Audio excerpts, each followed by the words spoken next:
Hello everyone, I'm Travis. And I'm Nicole. And let's get wanderlust. You may remember in an earlier video, we mentioned that we are going on a Mediterranean cruise out of Barcelona, Spain on Symphony of the Seas. In this video, we're going to go over the planning that went into that trip. So on our recent trip to Rome, we learned a few things about our flights from that trip. And we discovered that even though we got a great deal on our tickets through Scandinavian Airways, and we were able to book premium seats for that trip because of it, however, due to that, we also had about a 2-day travel time and multiple stops.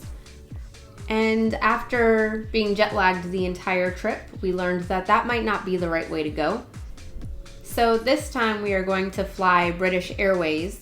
We're going to be flying economy, but it is a more direct flight that goes straight from DFW to London Heathrow and then to Barcelona. So it will cut our travel time in over half, basically. It's only going to take us a day to get there. And we will be flying on the Airbus A380, which does have 2-seater sections on the upper deck, which we may book in order to get a little bit more of the privacy that we had in premium economy before. So we did book this flight through the Chase Travel website using our points from our last trip. So overall, the entire flight cost us $1,300 round trip after our points. So not too bad at all. And again, it will cut down on our travel time immensely. Now, where are we staying in Barcelona when we get there? We are arriving 2 days before our cruise to make sure that we have enough time for delays and all that sort of stuff. And we're going to stay in 2 different hotels, one at the beginning of our trip and one at the end of our trip. The first one is inside Apollo. It is located near the port in the Gothic Quarter. So we wanted to be near the port when on our first 2 days that we were there, just to make sure that if we got there late or didn't have time to actually do stuff in Barcelona, we were near the cruise port so we could just basically get on the ship as quickly as possible. We booked this hotel through booking.com and got a really good deal. At the end of our trip, we are staying at the Jazz Hotel, which is a little bit further into Barcelona. We picked this hotel because it is closer to like the Arc de Triomphe and a few of the larger cathedrals that we do want to visit. We plan to do a lot of walking from the hotels to the sites and different places we want to go, just like we did in Rome. To get from the ports to the hotels, we are planning to use Uber. This is a little bit different than what we did in Rome, where we used a lot of black car services. That became very expensive. It was worth it because you had your own vehicle and somebody to drive you around. But this trip, we weren't looking to spend that much money because it is our second trip to Europe this year. So Uber should do just right. If as a backup, we'll probably use some taxis. So since we are going to Barcelona for this cruise, there's a few things that we do want to do around the city of Barcelona, mostly near the cruise port. So there is the Olympic Park, which is on the hill near the cruise port. There's the Gothic Quarter. There's the, I hope I pronounced this correctly, the Sagrada Familia Cathedral, which looks amazing in pictures. The Arc de Triomphe, the Barcelona Zoo. There's a lot of stuff in that area that we plan on just walking to and checking out that we're really looking forward to. We are still looking for some good restaurants to go to, so if you have any ideas and you've been to Barcelona before, make sure you drop them in the comment section below, and we'll put it on our list to check out. So now to talk a little bit about the cruise itself. We did book Symphony of the Seas out of Barcelona, and we did something a little bit different this time because usually we do book directly with Royal Caribbean.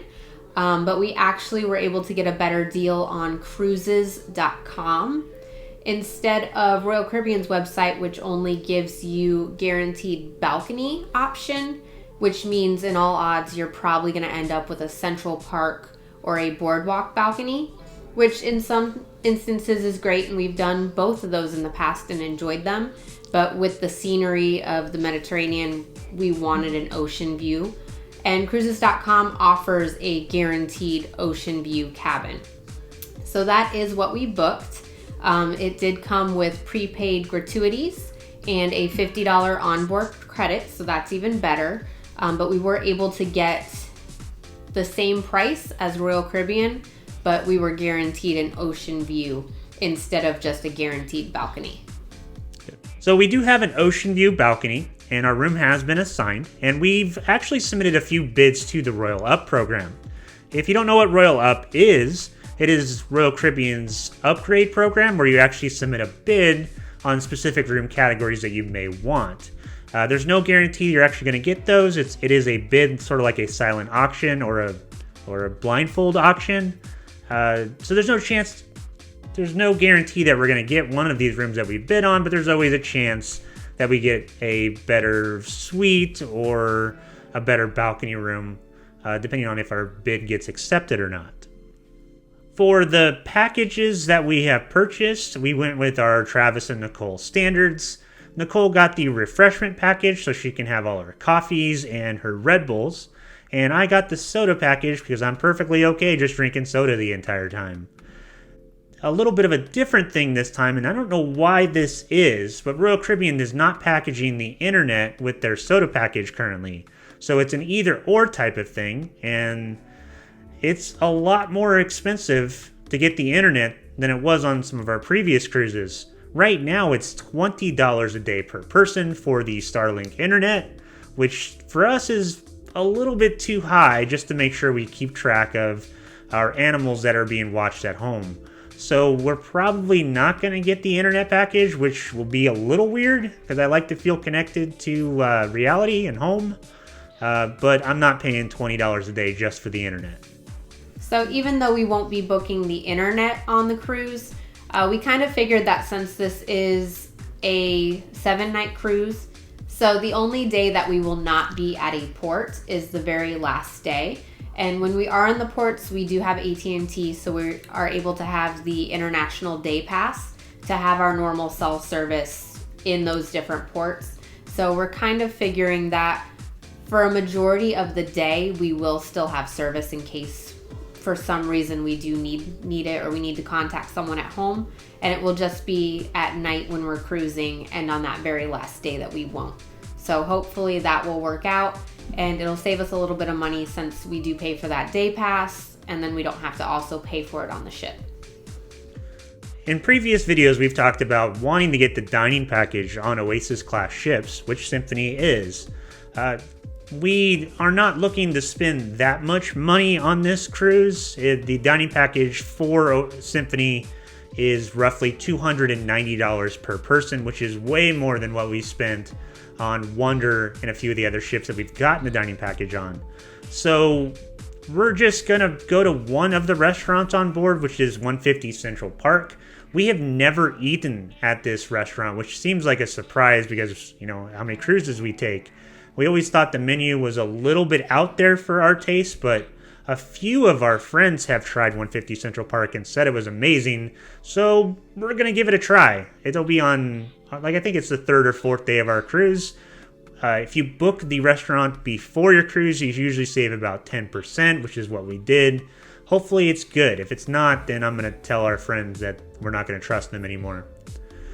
With Oasis class ships, about a month before your sail date, all of the shows will show up on the cruise planner, and you can actually book your times and dates for them. I did this as soon as I got the email saying, hey, you can book the show times, and we booked Hairspray, I think it's called Hero, 1977, and Flight, and along with the comedy stand-up comedian show, as soon as we could. So we have the show times for all of those and the dates all planned out. So if you're booking an Oasis class ship, know that 30 days before your sail date, or about a month before your sail date, those show times will pop up on the cruise planner, and you can start booking just to make sure you're able to go to all the shows you want to go to on the days you want to go to them. We're going on Symphony of the Seas, which is an Oasis class ship, and it'll be our 4th Oasis class ship, as we've already done Wonder, Oasis, and Harmony. So why did we book Symphony of the Seas, Nicole? So one of the reasons why we wanted to book Symphony of the Seas is not only because we really enjoy Oasis class ships and we're kind of trying to try them all, and that and Allure are the only ones left on that list. But it had a great itinerary, a lot of places that we haven't been to. We wanted to go back to Rome, so that's just a little perk. But overall, Oasis class ships are some of our favorites. They have something for everybody. We really enjoy the shows. I like the Aqua Theater. It just has a lot of things to do. You're never bored, and I think it'll be a great time. And continuing the theme of Oasis class ships, we really hope Utopia the Seas does some longer itineraries, because flying to Florida for a 4-day or a 3-day cruise is not something that we really want to do, but eventually we do want to go on Utopia when it's finally finished and sailing. All right, let's start talking about the ports and what we're going to be doing at each one of the ports on this 7-night cruise out of Barcelona, Spain. The first port is Palma de Mallorca. We have never been to this island or anywhere in the Mediterranean besides what we did on our Greek Isle cruise. And we don't know much about Palma besides some of the videos we've watched on YouTube. So we plan to just kind of explore the port. None of the real excursions on Royal Caribbean's website or on like the Shipmates app or the Shore Excursions group really kind of stood out to us. So I guess we're just going to explore the city of Palma and kind of find something to do while we're there. Similar to what we did when we went to Mykonos and ended up on the ancient island of Delos. So hopefully it's good. That is similar to our plan for when we are in Marseille, France. We are just going to explore the port, hang out, find something to eat, probably a little cafe, just see what we can find. We don't have any set plans for that either. That's very similar to kind of what we do in the Caribbean. We just walk around, find something to do, hang out, see the sights. So that's the plan for that port as well. All right, so the next port is La Spezia, Italy. This is the port that most people would go to Florence or Pisa to check out the sights there. And I really wanted to go to Florence or Pisa to kind of check out the art, like Michelangelo's David and that sort of thing. But looking at the excursions, they would be like a 6-hour excursion, and then you would have like an hour in the city of Pisa to check out the Leaning Tower and the museums, and then that was it, because the drive from the port to the city of Pisa or the city of Florence was so long, you spent most of your time riding on a bus than you did actually exploring. So we did a little bit more research about this port and discovered the national park of Cinque Terre. And I really hope I'm pronouncing that correctly. I've said it over and over and over again, and hopefully that's correct. But we're going to explore this national park and the 5 villages that are right on the water and see what it's like. I love hiking through national parks. I love nature. And it really sounded really like something we would enjoy doing. And it's in Italy, one of our favorite places to go. So hopefully it's awesome. We've already booked or paid for the national park rail card, which allows us full access to the train from the port to the actual villages and inside the national park, and also access to all of the trails to do some hiking. It was $18 per person on the website for the Cinque Terre National Park. We're hoping it's a really good time. We've seen some videos online of it, and it looks amazing. So we're going to give it a try. I really didn't want to sit on a bus for 6 hours to see something for an hour. So this is what we're going to do instead. And I'm really looking forward to it and really hope it's good. So the next stop on our cruise is going to be back to Rome. So we are really excited about this. We've wanted to go back ever since we got there. We did lose a day in Rome on our last trip because Travis's suitcase was lost on our second flight from Copenhagen. So we did have to go back to the airport, take the train, and kind of spend almost a full day picking the suitcase up from the airport. So that is another reason why we always recommend getting there at least a day, preferably 2 or more sooner, So that way, if something like that does happen, you have that extra buffer time to go get it resolved. Because obviously once you're on the ship, it doesn't matter if your bag's at the airport, you can't get it. So, but because we lost that day, there were a couple things that we didn't get to do. So we're gonna make up for it this time.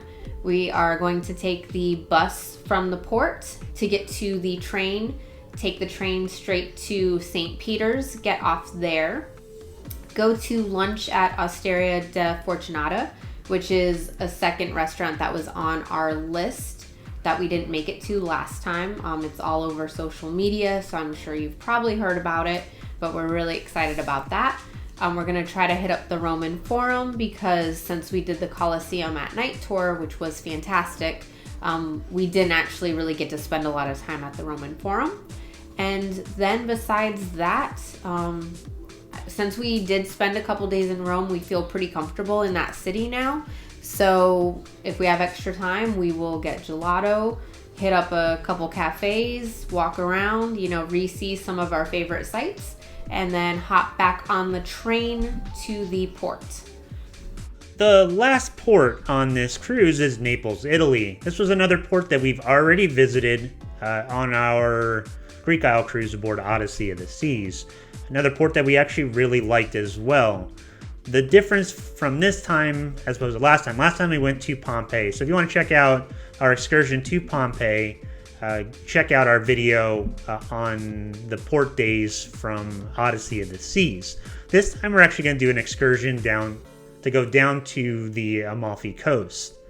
The Amalfi Coast is somewhere that we've wanted to go and we were kind of back and forth on during our last cruise that went to Naples, and I kind of overrode everything and said, no, we're going to Pompeii. This time we're going to take the ride down to the Amalfi Coast and check that entire area out, which it looks amazing. This excursion was not purchased through Royal Caribbean. It was purchased through the Shipmates app, and they use the Shore Excursions group. We used the same website to book our excursion on Santorini, and it worked out really well. This excursion has some really high ratings on that website, so we're expecting it to work out really well again. Hopefully we're not wrong. This excursion takes us from the Naples port all the way down to the Amalfi Coast, and there's a couple cities that we're going to go to and that we're allowed to explore while we're there. We hope to be able to check out the sites and the scenery and the food and basically see some of these places that look amazing in photos with our own eyes. Hopefully it's good. It should be amazing. Everybody that we've talked to that has been to the Amalfi Coast has said that it was unbelievable. So we're looking forward to it. All right, so let's talk about some of the things we purchased to make this trip a little bit easier, or things that we're bringing to make the trip easier. So first off, I like travel books, and I like having something to reference besides your phone or something you can Google while you're somewhere. So we actually picked up two different books. We picked up Top 10 Barcelona, which is by the same people that made the book that we used for the city of Rome, which was Top 10 Rome. And then we picked up a pocket guide for Cinque Terre, which we're going to carry with us while we're in the national park to make sure we don't miss anything that we actually want to do. The cool thing about these books is they give you suggestions on places to eat, things to see, basically makes it so we're not going to forget anything, and we see exactly what you're supposed to see in these two different places. All right, so we will still be bringing the same international wall charger that we brought with us last time. It worked out really well. It was handy to have extra USBs in the room. It does help that when you're on the cruise, they also have extra outlets, but it still sufficed for us when we were in the hotel rooms as well. We had enough outlets and everything to charge our phones, cameras, all that good stuff. We will also be bringing Euros with us again. So we're going to be doing the same thing we did last time, which is go through our Chase Bank and order them through them. And then we just go and pick them up before our trip. So we already have them with us. We don't bring a ton, but just enough in case we need a taxi that only takes cash, or a small shop, something like that. Most places take tap or credit cards, no problem, but it's just always nice to have a little backup. So we will be bringing money with us. The luggage tags, again, like we had last time, we have an air tag in all of our suitcases. That actually came in more handy than we expected it to need to, as we were able to tell them that we knew exactly that Travis's suitcase was still at the Copenhagen airport, rather than them trying to find it, because it could have been at DFW, at Newark. Yeah, the Oslo, Norway, Copenhagen, Denmark, Rome. So, it could have been anywhere, but the air tags really saved us. Yeah, it made it a lot easier for us to be able to tell them exactly where it was. And if it weren't for that, I'm really not sure if we would have gotten the suitcase in time for the cruise. Nope. So I would definitely recommend air tags in any luggage or bags that you are not going to keep with you at all times. We already talked about the AT&T International plan. So whenever we are not in the States, we do have that option to just use our phones completely like normal, like we would at home. It is $20 for the first line, $10 for the second additional. So we pay about $30 a day, but we can both use our phones, use our data just like we would at home. And even though we do have to pay that fee, we'll still be able to use it both on the ship when it's docked and in the port, rather than just relying on the ship's Wi-Fi when we're on the ship. So I think it'll be a better alternative for us. The last thing that we ordered that we're going to bring with us is you want to make sure that you have a crossbody bag or something very secure. That way your wallet, your phone, any valuables that you have is securely in that bag, not in your pockets. Unfortunately, pickpockets is kind of an issue really anywhere, but any touristy, busy locations, trains, things like that. So I have a crossbody bag that has a lock on it, and then Travis is going to have one that has zippers, just so that everything is secure and we don't have to worry about our pockets. All right, so there you have it. We're going to Barcelona for our second trip to Europe this year. We didn't spend as much time planning this trip as we did our trip to Rome for our Greek Isle cruise, but we did want to share what exactly we were planning for this trip in case you're thinking about making this very similar trip. So if you've been on this same itinerary, or you've been to Barcelona, or been on Symphony of the Seas, and you think there's something that we should know about any of these places, please let us know in the comment section below. Also, if you have any questions about our planning or this trip in general, also leave them in the comment section below. We appreciate you watching this video, and as always, make sure you like and subscribe.